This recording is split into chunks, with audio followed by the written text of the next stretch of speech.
Essa é a Friday Night Live, minha gente. E na vitrola, ele, Odair José, que daqui a pouquinho chega para conversar com a gente. Vamos chegando. Saludos desde México, Fabiola.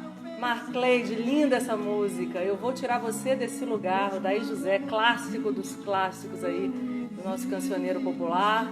Sejam bem-vindos. Tom Araxá, Rosélia, Marcleide, João Diniz. Beijo, João. Finrold, Araxá. Araxá presente. Então, gente, vamos lá, vamos lá. Sejam bem-vindos. Teremos uma noitada fantástica. Você desse lugar. Gente bonita, todo mundo já está chegando, né? Vocês já sabem, estamos no YouTube com resenhas musicais e literárias e um monte de entrevistas bacanas. Inclusive, essa live vai para lá. Amanhã vocês já podem assistir lá no meu canal no YouTube também. Se inscrevam, toquem a campainha para receber os vídeos novos. Sejam bem-vindos, sejam bem-vindas. Raquel Pimentel, Mônica Mendes, Roberta Cortes, hora de chamar ele.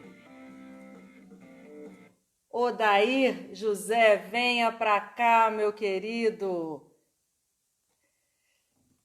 Odair José apresentou no cenário musical nos anos 1970. Foi um dos artistas que mais venderam discos. Oi, Daniela. E também um dos mais censurados. Autor de mega sucessos como Pare de Tomar a Pílula, Eu Vou Tirar Você Desse Lugar e Essa Noite Você Tem Que Ser Minha. Ele trouxe o cotidiano do povo para a música brasileira e cantou tabus que desafiaram a falsa moral da sociedade brasileira da época. Paixões por domésticas, prostitutas, gravidez indesejada, divórcio, dogmas religiosos. Botou o dedo em todas as feridas. Colecionou rótulos, foi do brega ao cult, em 50 anos de uma carreira original que ele comemora em 2020, aqui com a gente também. Odair José, meu querido, seja bem-vindo. Que prazer ter você aqui com a gente. Tudo bem, Daniela? O prazer é meu. Deixa eu botar aqui o fone. Fiquei tão emocionada que eu esqueci de botar o fone. Olha só, não estava nem te ouvindo. Pessoal, vocês estão ouvindo? Tá me Tudo ouvindo? bom, querido? Tudo, prazer. Estou te ouvindo bem agora. Muito prazer falar com você, bom estar por aqui. Que bom. Não é a primeira vez que a gente se fala, já te entrevistei várias vezes no rádio, mas acho que é a primeira vez que a gente se encontra, assim, quase pessoalmente, né? Quase pessoalmente. Você está bem? Estou bem, obrigada. E você? Também estou bem. Odair, antes de mais nada, eu quero, né, te parabenizar por esses 50 anos de estrada, uma estrada que eu considero, como eu já disse anteriormente, nas minhas redes, bastante original dentro da música popular brasileira. Aliás, eu tenho hoje a missão impossível, que eu já considero impossível, de resumir em 45 minutos de prosa essa sua trajetória, né? Porque além, né, da música, você tem uma biografia e tanto. Então, aqui, de antemão, já sou réu confessa, né? Meu fracasso nessa empreitada, nós faremos uma noitada bacana, com toda certeza. Bom, eu estava ouvindo o seu disco mais recente, né, que é o Hibernar na Casa das Moças, ouvindo rádio. Você lançou no final do ano passado, né? Isso. Que, aliás, são três nomes, são nomes das 3 primeiras canções, né? Hibernar na Casa das Moças, ouvindo rádio, que você reuniu nesse título, que tem uma capa incrível, um disco roqueiro, vamos falar disso depois. Mas na primeira canção do disco, que se chama justamente Hibernar, né, você antecipa profeticamente esse 2020, né? Você diz, abre aspas, vou me hibernar por um tempo, me avise quando a cena mudar, o mundo está de ponta cabeça, espera ele aprumar. É incrível, né? Assim, como você capturou o espírito do tempo, né? Do que viria. Pois é, né, Daniela? Parece que a gente é avisado, né, assim, lá no subconsciente. Eu, na verdade, imaginei esse disco há um ano atrás, já com esse título, já com essa ideia. A ideia nasce justamente pela música Hibernar. Aí eu vou pensar, vou me hibernar onde, né? Aí a coisa vai fluindo, é como se fosse a ideia é como se fosse uma operazinha, como o Filho de Zé e Maria, só que o Filho de Zé e Maria eu falo de um personagem, e aí eu falo de vários personagens dentro da Casa das Moças, o conceito seria esse. E com respeito a essa coisa meia, você antecipar um fato que está acontecendo, aliás, um fato muito louco, né? Está uma coisa assim assustadora, né? O mundo todo. Agora, o mundo já vinha, de uma certa forma, na minha opinião, dentro de uma pandemia. Nós temos aí umas pandemias outras, não tão graves como essa. E o hibernar, como você disse, uma coisa até meio profética, mas é porque, na verdade, eu já estava achando que a coisa estava na hora de se hibernar mesmo, porque o mundo estava muito de perna para cima. O coração da pandemia já estava por aí. Tá? Com respeito à pandemia mesmo, é a primeira vez que foquei nisso. Nós fizemos na virada do ano, primeira semana de janeiro, nós fizemos 2 dias no Sesc Bom Retiro, eu e a banda, o show que a gente estava começando, a gente ia fazer um projeto pelo Brasil afora sobre os 50 anos que você disse aí no início.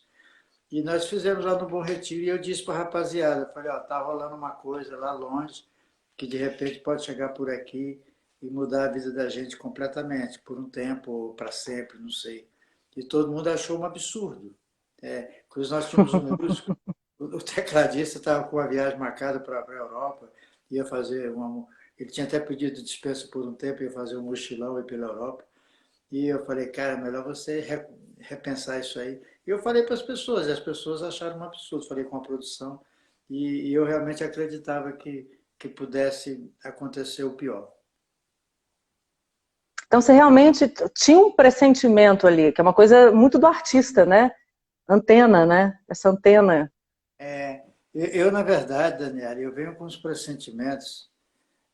Eu mesmo, eu não sou uma pessoa pessimista, pelo contrário, eu sou um otimista teimoso. Eu acredito sempre que a coisa pode dar certo, que o que está difícil pode melhorar. Eu sempre fui assim. Eu sempre acreditei em coisas impossíveis até de acontecer. A minha própria carreira já diz isso, porque eu saio de Goiás muito novo, vou para o Rio de Janeiro sem conhecer nada, com a esperança de mostrar um trabalho que eu tinha, mas que ainda era muito verde. Fico no Rio, pareceu uma eternidade, mas hoje, pensando, foi rápido. Em 2 anos eu consigo um contrato com a maior gravadora da época, que era a CBS, que hoje é Sony. Então eu sempre fui muito otimista. Mas já tem um tempo, quando eu fiz Gatos e Ratos, acho que foi em 2017 que eu lancei, que é o CD que antecede ao Hibernar na Casa das Moças, eu já estava começando a falar dessas pandemias que eu te falei que eu estava pressentindo. Evidentemente que não, Uhum, não nesse sentido do que aconteceu agora, essa coisa claro. viral, isso não. Daí muita gente entrando, muitos fãs te mandando beijos. Eu não vou poder, infelizmente, turma, ficar aqui o tempo inteiro reproduzindo. Paulinho Pedra Azul te manda um abraço, cantor e compositor, diz que se inspirou muito em você para fazer suas primeiras canções, achei isso tão bonito. Cris Conheço ele. Guerra, escritora, mandando um beijo para você também. João Diniz, arquiteto, dizendo que esse seu disco, Hibernar, né, ele fala também dessa polarização nacional que a gente está vivendo. E aí eu vou pegar esse gancho do comentário do João Diniz para te perguntar justamente sobre isso. Quer dizer, é um disco que é um disco de rock, né, e de um espírito roqueiro também, que chama um pouco, como você mesmo já definiu, por uma certa desobediência, assim, né, não aceitar, eu acho que as regras sociais, até ditadas por uma falsa moral, que não é nada de novo na sua trajetória. Esteticamente a gente percebe que é um disco diferente, né? Quer dizer, a sua música mudou, né? E eu queria que você falasse um pouco do conceito desse disco, né? Dessa desobediência que ele nos incita a ter, né? E dessa estética, que me parece bem diferente, né? Olha, Daniela, realmente, sobre a hipocrisia, sobre essa falsa moral, eu sempre fui muito contra a hipocrisia. A hipocrisia sempre me incomodou muito. E a hipocrisia leva a essa falsa moral, uma coisa leva a outra, puxa a outra. Eu acho que desde criança, mesmo sem saber, já me incomodava com a hipocrisia. E quando lá em 70, começando ali na CBS, até na época convivia muito com o Raulzito, o Raul Seixas, e a gente falava sobre essas coisas, de que forma se colocar no mercado, de que forma fazer as pessoas prestar atenção, de que forma trazer uma coisa relevante. Eu acho que o compositor, eu pelo menos vejo dessa forma, ele tem que procurar ser relevante. Eu tive um período que eu não tive meu trabalho, eu não achei que ele tenha tido uma relevância nas composições, que é de 80 a 2000 por ali. Eu acho que eu fiz um trabalho muito em cima do muro, muito sem pensar direito e tal. Eu estava muito perdido, vamos dizer assim. Mas a minha intenção sempre foi de ter trabalhos relevantes. E nas conversas que a gente tinha lá no início, de que forma colocar isso? E eu optei por essa coisa das leituras do dia a dia, tipo um cotidiano, tipo Um fazendo cronista, né? um cronista do Você é um dia. cronista, né? É um tipo um Nelson Rodrigues do povão, vai fazendo música. E a minha música é simples. Mas e fazer músicas para as pessoas simples, de informação mais simples, é muito difícil, porque eles são muito reservados no seu entender, eles não avançam muito nas coisas, eles não aceitam muitas coisas. Tanto é que na época da pílula, quando foi lançada a pílula, que o governo do Estado, a censura do Estado proibiu a letra de tocar em todo o território nacional, eu tive em Brasília, acompanhado de algumas pessoas, para tentar liberar essa obra naquele momento, junto com o chefe da Casa Civil do governo, que alguém me levou até lá. E o que foi dito a mim é que não tinha como liberar, porque o governo tinha um projeto de anticoncepcionais nos hospitais para que as pessoas Uhum. tomassem essa coisa, controle da natalidade. E eu digo a pessoa, ao general, que se ele liberasse a canção, talvez o projeto desse mais certo, até usasse a canção a favor desse projeto, porque eu tinha essa coisa de falar com as pessoas mais simples. E evidentemente que eles não concordaram. A leitura desse disco, como você fala, ele vem em cima dessas coisas, por isso que eu me estiquei um pouco lá atrás. Dessa leitura de, por exemplo, assim, essa polarização que foi colocado aí, e bem, ela já, eu já tento passar isso no Gatos e Ratos, quando eu coloco o gato e o rato, né? É Sim. uma coisa, eu já coloco ali, porque eu já estava vendo essa polarização. E ali eu já tive a ideia de fazer o Hibernar na Casa das Musas. Porque quando eu falo de pandemias anteriores, justamente dessas coisas, nós estamos vivendo no Brasil uma época de não calmaria de vida, uma época de pessoas umas contra as outras, que você não precisa pensar igual a mim, e nem eu igual a você. A gente não precisa ser inimigo por isso. E eu estava vendo essas coisas das pessoas e houve, na minha opinião, uma manipulação de setores para que isso ficasse real, sem medir consequências. E olha onde nós estamos. Então, chegamos, não mediu as consequências e acho eu que nós chegamos num momento muito difícil de vida do Brasil, independente da pandemia. A pandemia, graças a Deus, uma hora vai passar, a gente vai ter remédio para isso. O remédio no momento é o isolamento, mas a gente vai ter um remédio viral uma hora dessa, a ciência vai nos dar isso de presente. Agora, o que acontece assim, a outra pandemia, ela talvez demore um pouco mais, porque houve essa polarização das pessoas, por pensar diferente tem que ser inimigo, e essa coisa, ela tomou uma dimensão tão grande que eu acho que vai demorar muito tempo isso se apaziguar, isso voltar ao normal, que é muito ruim para a gente como sociedade.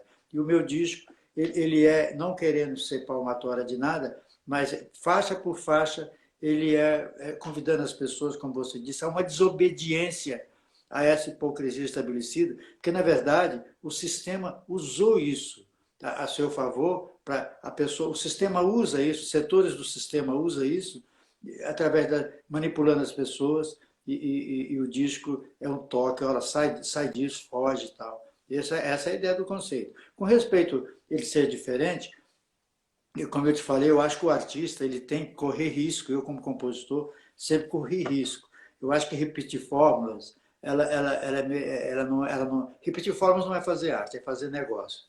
Eu procuro não fazer negócio, eu procuro, na minha simplicidade, fazer arte. E você, com certeza, pagou um preço por isso, né?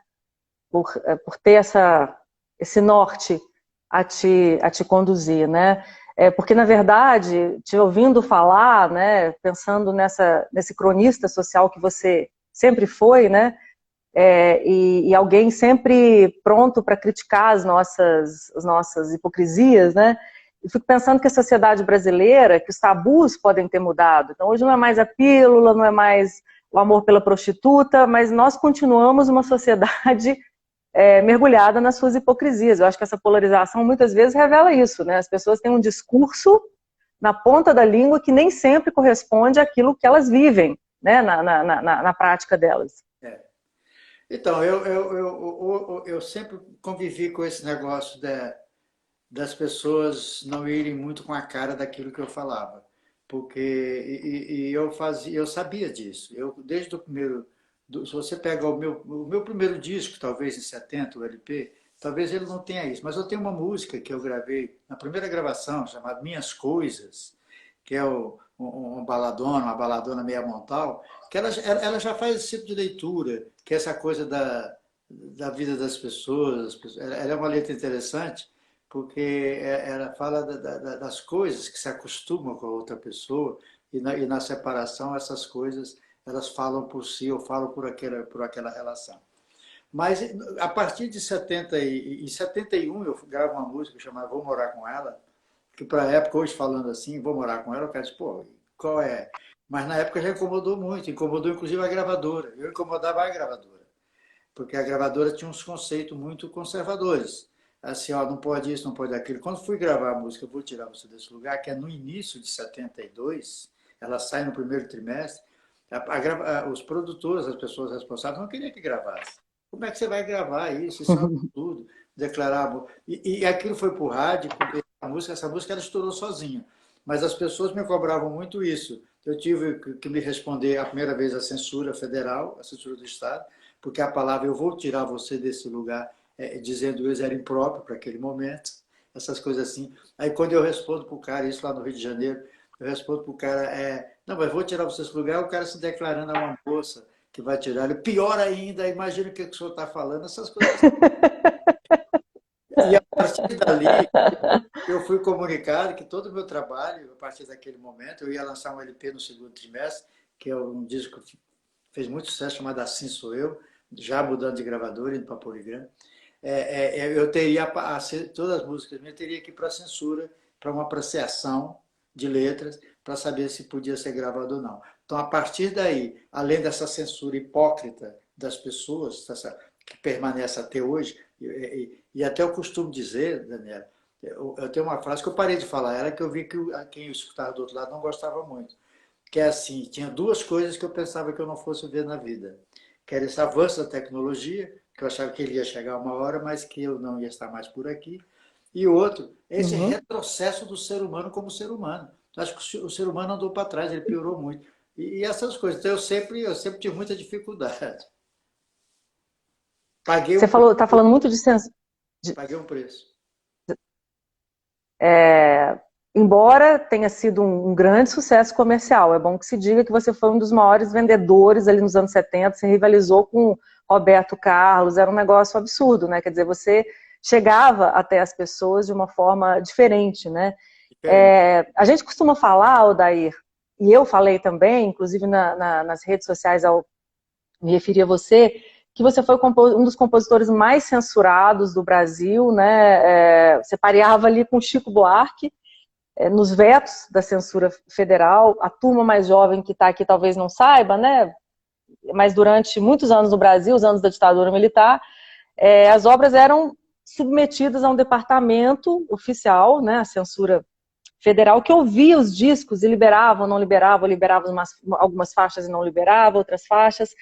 E você foi um dos artistas mais censurados. E aí eu já aproveito para te pedir desculpas, porque a gente sempre fala disso como se fosse uma coisa legal, né? E você deve ter sofrido muito por causa disso, por ter sido tão censurado. Mas o que eu acho impressionante, que eu queria que você comentasse, é que você foi muito perseguido, eu citei aí o Chico Buarque, mesmo sem ter letras diretamente políticas. Você estava ali cantando temas que eram do cotidiano das pessoas comuns, das pessoas simples, até marginalizadas. E aí eu me lembro de uma vez você ter dito em alguma entrevista que a pior censura nem era do governo, era da sociedade. Eu queria que você comentasse isso e que você, junto com isso, me respondesse se você foi patrulhado só por temas que eram tabus ou se você também sofreu um outro tipo de patrulha por ser um compositor tão popular. Sobre a No patrulha, momento em que era necessário um discurso político também, mais abertamente político. sobre essa patrulha ideológica que você se referiu por último, já me perguntaram isso várias vezes. Na verdade, deve ter acontecido, mas eu não percebi, eu não senti isso na pele. O sucesso era muito grande, Daniela. Eu de 72 a 77, até o Filho de Zé Maria, realmente, os discos vendiam absurdos.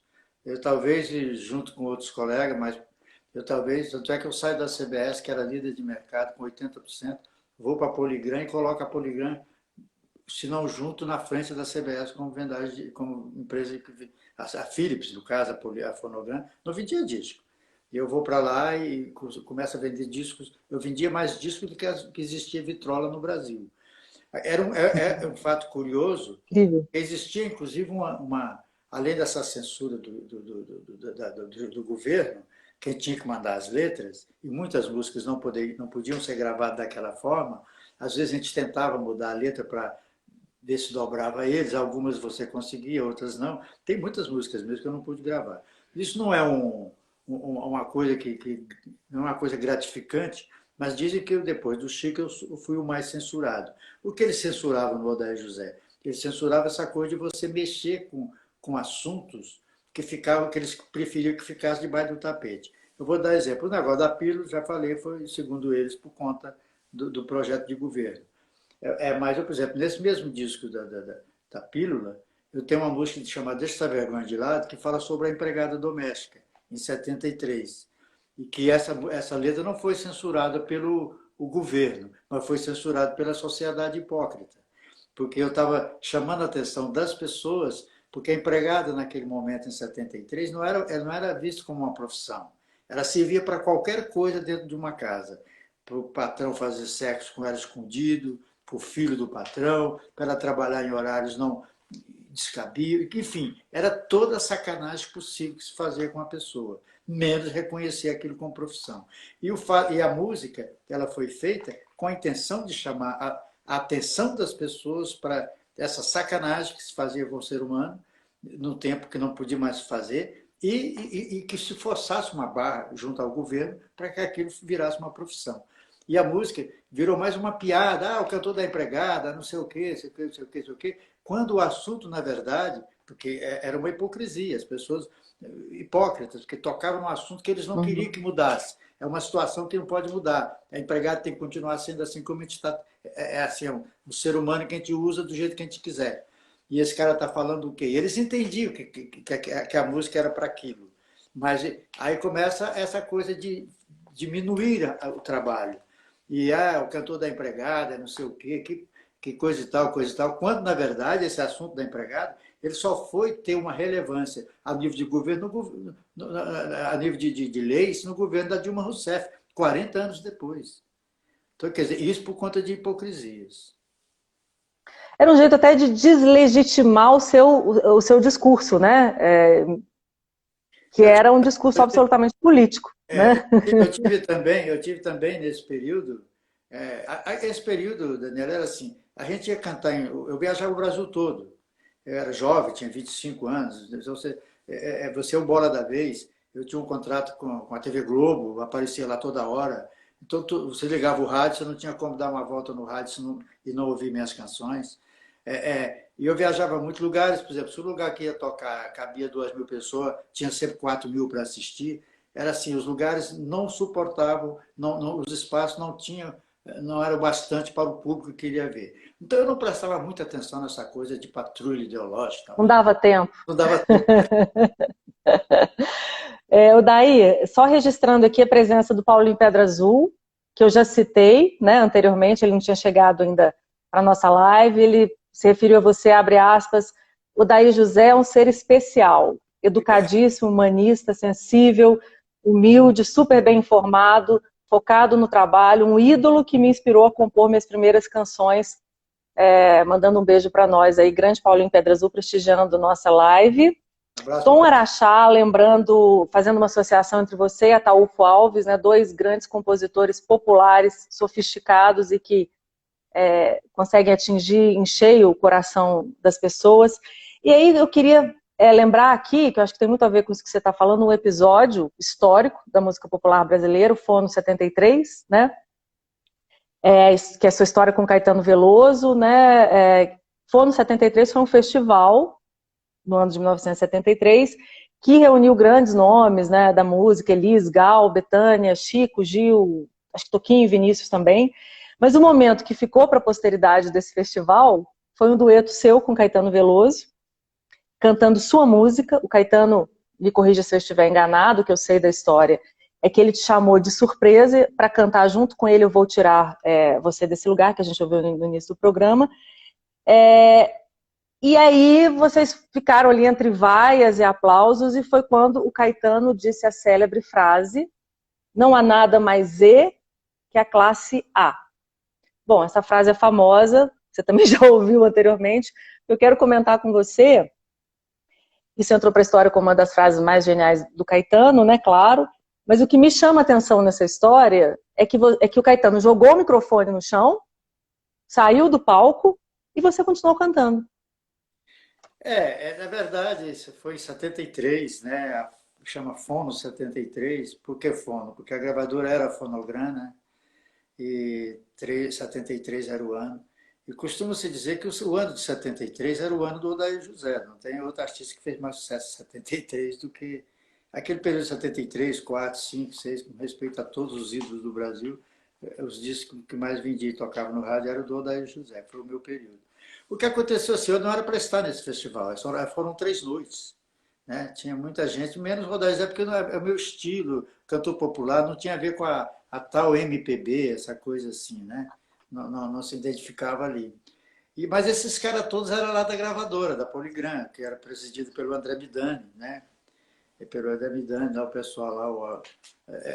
E eu sou procurado pelo. Eu sabia que ia acontecer o festival, mas já sabia que eu não ia participar daquilo. E nem estava muito preocupado com isso. É, Uhum.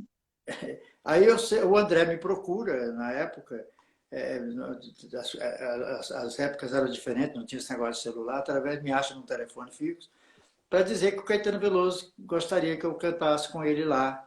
E eu falei, mas cantar o quê e tal? Eu disse, não, o Caetano está numa cidade em São Paulo, a gente morava no Rio, você vai até lá e conversa com ele. Aí fretaram um avião pequenininho para mim, me botaram nesse avião, eu vim até São Paulo, uma cidade aqui, um lugar que eu não me lembro qual foi, o Caetano até me recebe no aeroporto, tem até umas fotos disso, a gente vai para uma casa onde ele estava hospedado, ele estava passando uns dias, e ele me diz, eu falei, mas cantar o quê? E ele me diz, eu cantar, eu vou tirar você desse lugar, que ele gostava muito. Aí eu falei, vai cantar como? Porque ele estava tocando com a banda Som Imaginário, e ele falou, você toca o violão e canta e tal. E assim foi feito, por isso que a chamada é de surpresa, porque não houve um ensaio, não houve nada disso. Na verdade, tudo isso que você relatou aconteceu. Ele me chama, ele está fazendo o show, ele me chama, e rolou uma vaia gigante, entendeu? Lá no recinto foi uma vaia que, assim, eu fiquei ali com o violão na mão e o Caetano ficou bravo, ele não gostou, ele se sentiu desrespeitado porque o convidado dele estava sendo vaiado. Na verdade, a vaia era para mim, não era para o Caetano. E ele se aborrece e tal, e fala o que você sai do palco, fala essa frase que você falou, que eu estava do lado. E ele não se preocupa em colocar o microfone no pedestal, joga o microfone. E sai. Naquele momento, a produção, que era o Arthur da Távora, o Paulo Roberto, Olha.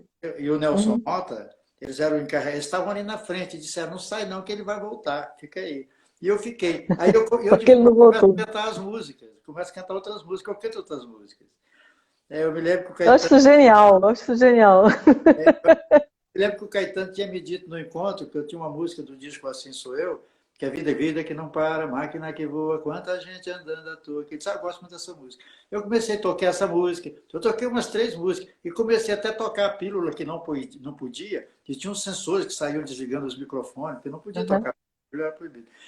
Com esse impacto todo do Caetano falar esse e sair, até que as pessoas começaram a me ouvir. E ele voltou e a gente tocou, vou tirar vocês do lugar. Mas mesmo assim ainda tinha vaia. Eu acho incrível.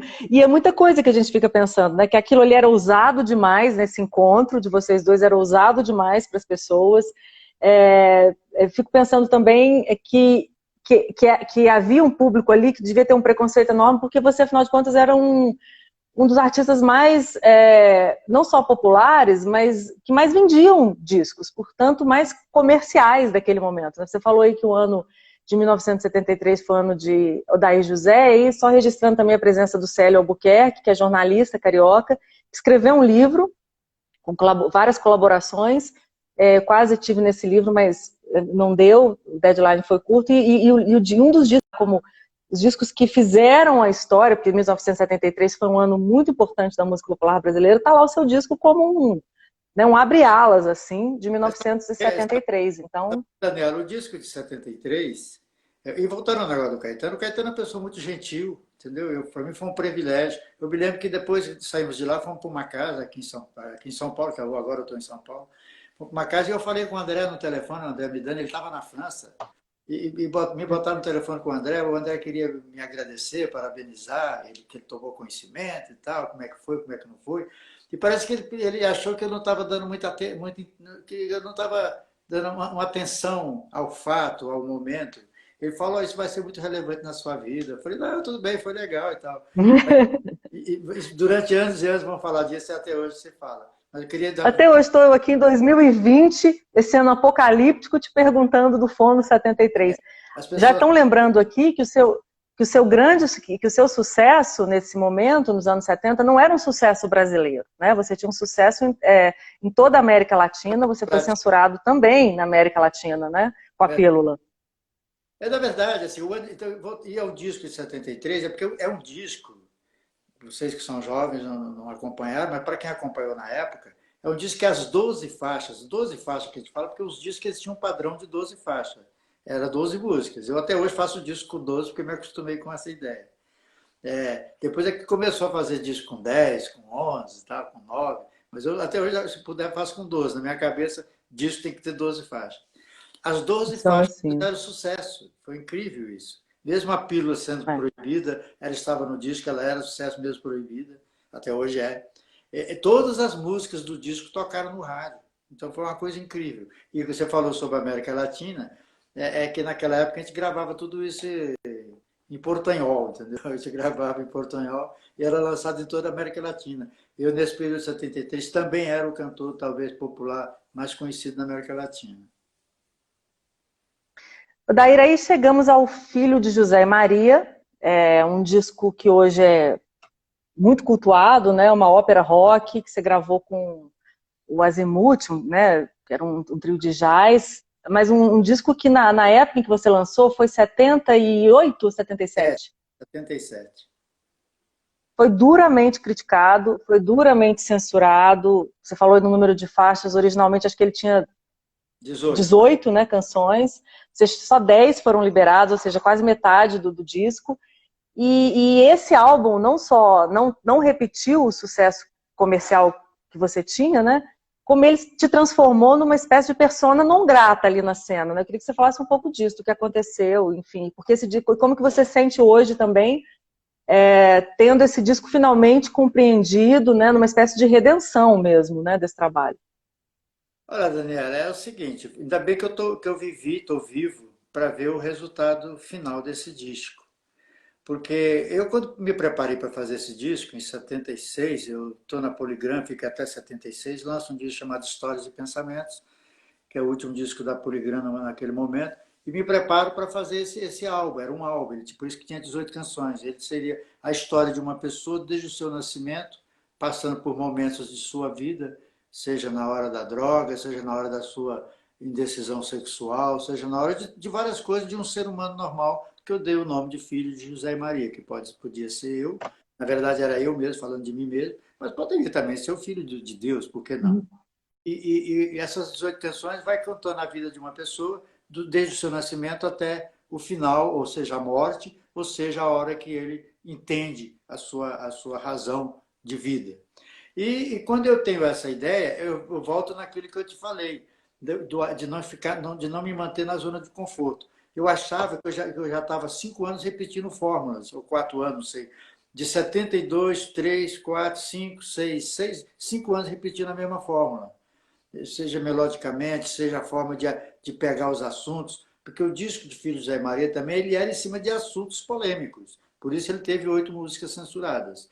Falo da droga, falo do impasse sexual do cara, desse, eu sou o quê, na verdade, eu gosto de quê, qual é a minha opção sexual, eu falo de tudo isso ali. E tinha músicas que eram mais claras nesse sentido e que foram censuradas, não puderam ser gravadas. Então, aí, quando eu me preparo para fazer esse disco, a Poligram já não quer fazer o disco. Não, você faz o disco, a gente te dá o álbum, mas faça um disco paralelo para a gente comercial. Eu digo, não, mas o meu disco é comercial. A intenção era o quê? Eu queria dar ao público uma coisa diferente, uma coisa nova. Eu achava que era minha responsabilidade como artista oferecer ao público uma coisa nova, uma coisa diferente.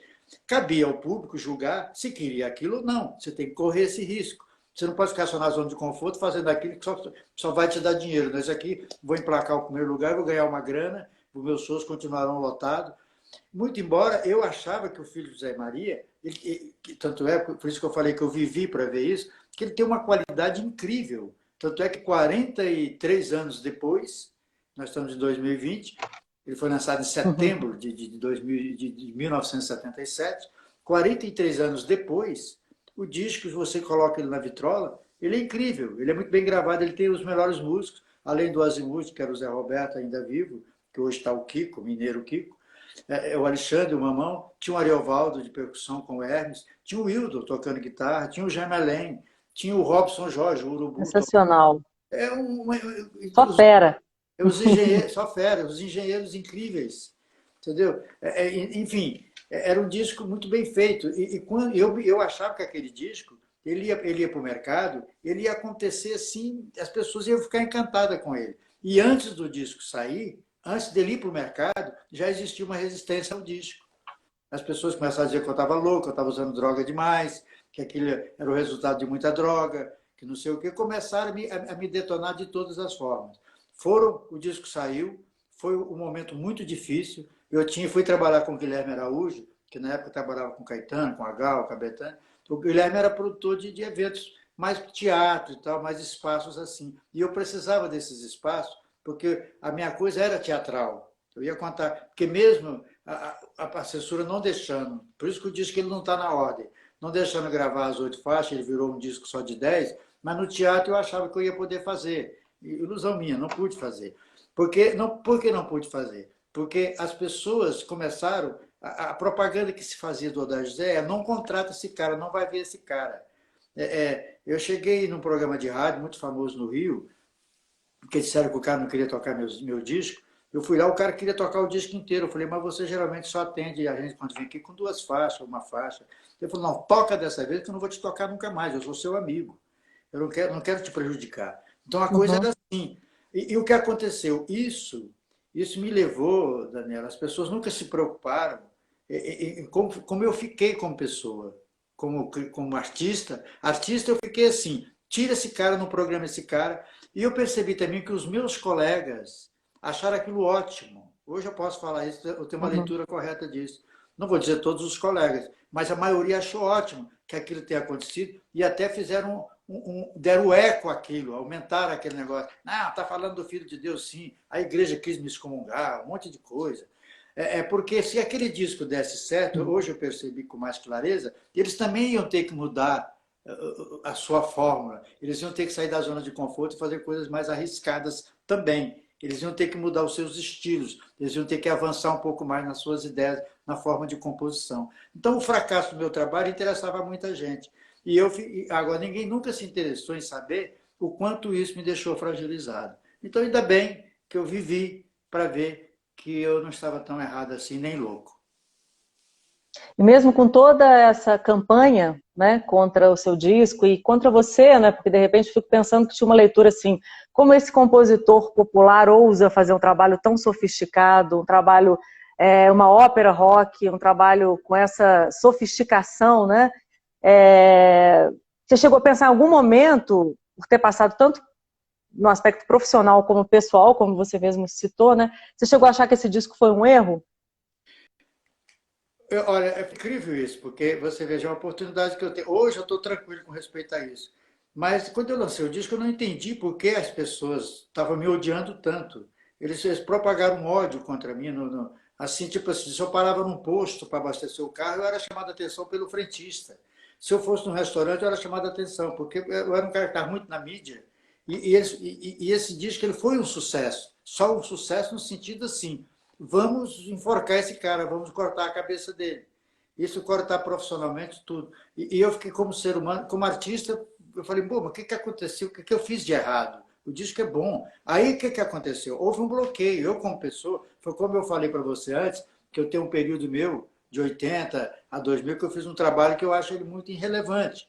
Peço desculpa às pessoas por estar falando isso, que eu sei que mesmo assim os discos venderam. Mas eu gostaria de ter feito um trabalho melhor, eu tinha condições de fazer uma coisa melhor. Mas eu fiquei tão. Eu apanhei tanto em 77 por causa do Filho Zé Maria, que eu fiquei perdido. E como ser humano, eu fiquei muito fragilizado. Fui para a boemia, aí sim eu fiquei doidão mesmo. Usei todas as drogas possíveis, bebi tudo que tinha direito, acabei com o dinheiro que tinha, só comecei a vender as coisas. E comecei a fazer discos de merda, acho eu. Merda em que sentido? Eles são ruins? Não, são bons discos. Mas eu poderia dar uma coisa muito melhor para o público se eu não tivesse sido tão massacrado.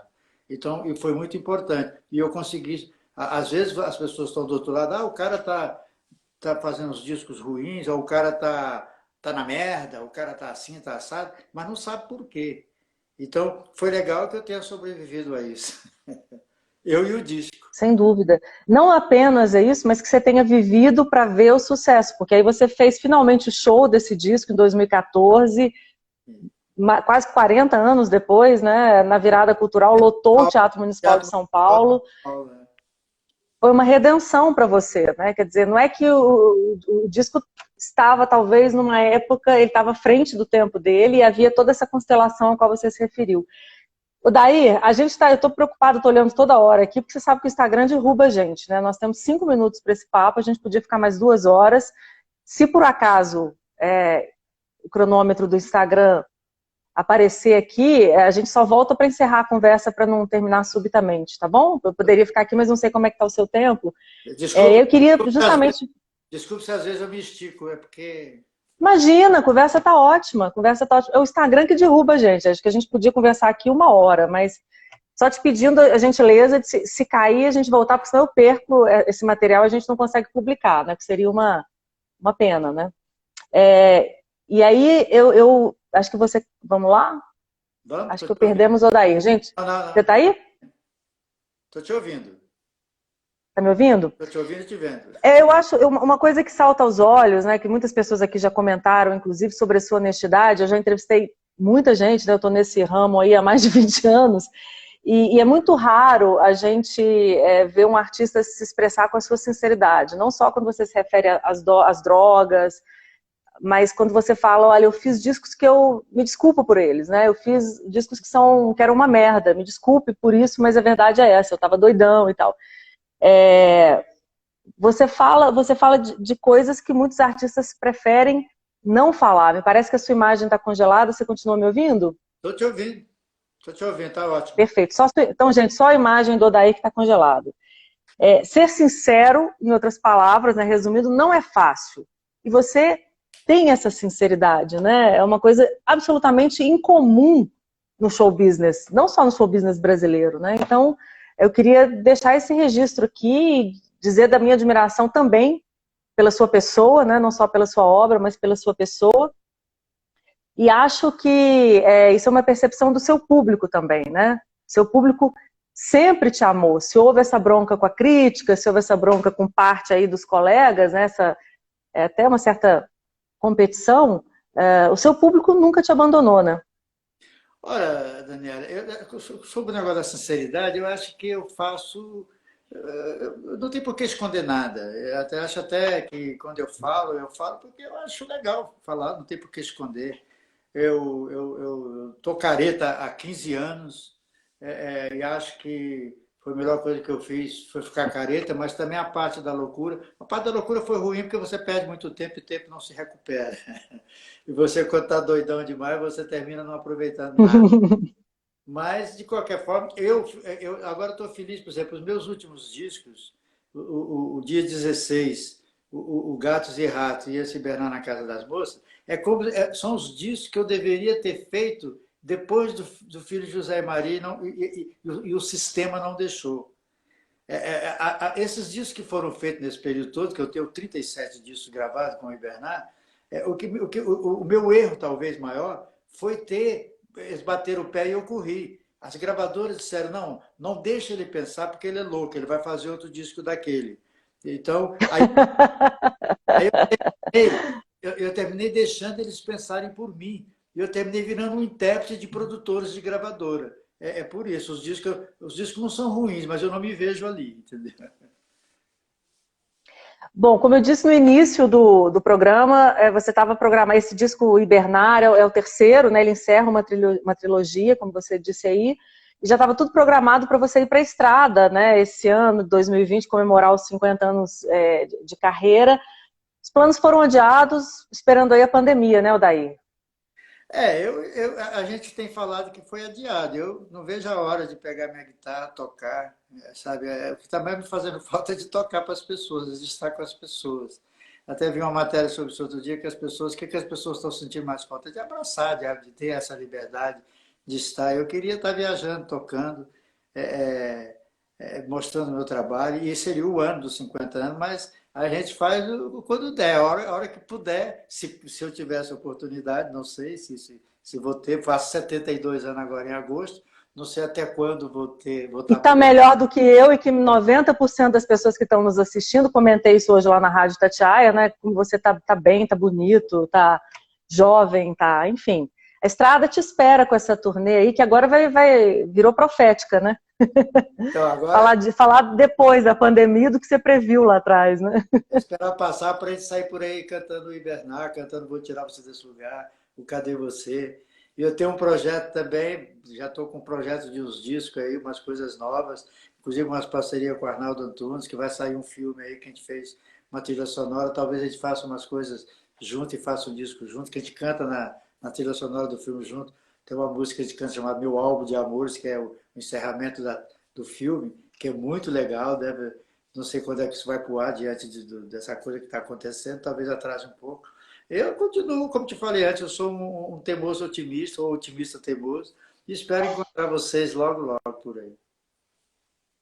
Odair José, querido, muito obrigada por essa conversa. A gente espera essa turnê dos 20 anos, mesmo dos 50 anos, mesmo que seja em 2021, né? Temos todo o tempo do mundo. Agradeço também aí ao Rafael e a Adriana Bueno, que nos ajudaram a organizar essa entrevista. Parabéns, parabéns pela coragem, parabéns pela grandeza, pelos 50 anos de estrada. Nós te amamos, você sabe disso. Obrigada, querido, muito obrigada. Só tenho a agradecer. Daniela, foi um prazer, eu que te agradeço. Prazer falar contigo. Gosto muito de vocês aí de BH, gosto do Brasil, gosto das pessoas. Obrigado às pessoas que estiveram com a gente. Eu que agradeço a oportunidade, o espaço e até qualquer momento aí. Um beijo. Beijo para você. Agradeço também a turma que nos acompanhou nessa conversa. Lembrando que esse papo, para quem chegou depois, daqui a pouquinho já está no meu IGTV. Vejam, compartilhem, o canal é aberto. E principalmente enquanto a gente aguarda aí a turnê dos 50 anos de carreira do Odair José, escutem essa trilogia, né? Esses novos discos, sobretudo esse Profético Hibernar, que é o disco mais recente dele. É isso aí, pessoal. Obrigada a todos. Semana que vem não teremos Friday Night Live, mas estaremos de volta em julho. Beijos e beijos. Fiquem bem, saúde, paz.